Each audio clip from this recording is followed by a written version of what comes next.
You can easily enough see how this kind of thing works by looking no further than your own body. Your body has many parts, limbs, organs, cells, but no matter how many parts you can name, you're still one body. It's exactly the same with Christ. By means of His one Spirit, we all said goodbye to our partial and piecemeal lives. We each used to independently call our own shots, but then we entered into a large and integrated life in which He has the final say in everything. This is what we proclaimed in word and action when we were baptized.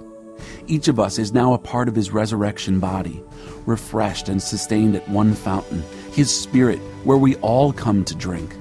The old labels we once used to identify ourselves, labels like Jew or Greek, slave or free, are no longer useful. We need something larger, more comprehensive. I want you to think about how all this makes you more significant, not less. A body isn't just a single part blown up into something huge. It's all the different but similar parts arranged and functioning together. If foot said, "I'm not elegant like hand, embellished with rings, I guess I don't belong to this body," would that make it so? If ear said, "I'm not beautiful like eye, limpid and expressive, I don't deserve a place on the head," would you want to remove it from the body?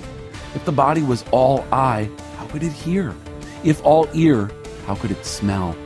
As it is, we see that God has carefully placed each part of the body right where He wanted it. But I also want you to think about how this keeps your significance from getting blown up into self-importance. For no matter how significant you are, it is only because of what you are a part of. An enormous eye or a gigantic hand wouldn't be a body, but a monster. What we have is one body with many parts, each its proper size and in its proper place. No part is important on its own. Can you imagine eye telling hand, "Get lost, I don't need you," or head telling foot, "You're fired, your job has been phased out"? As a matter of fact, in practice it works the other way. The lower the part, the more basic, and therefore necessary. You can live without an eye, for instance, but not without a stomach.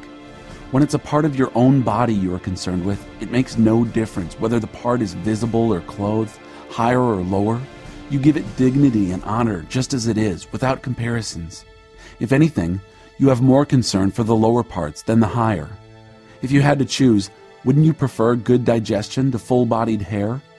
The way God designed our bodies as a model for understanding our lives together as a church. Every part dependent on every other part. The parts we mention and the parts we don't. The parts we see and the parts we don't.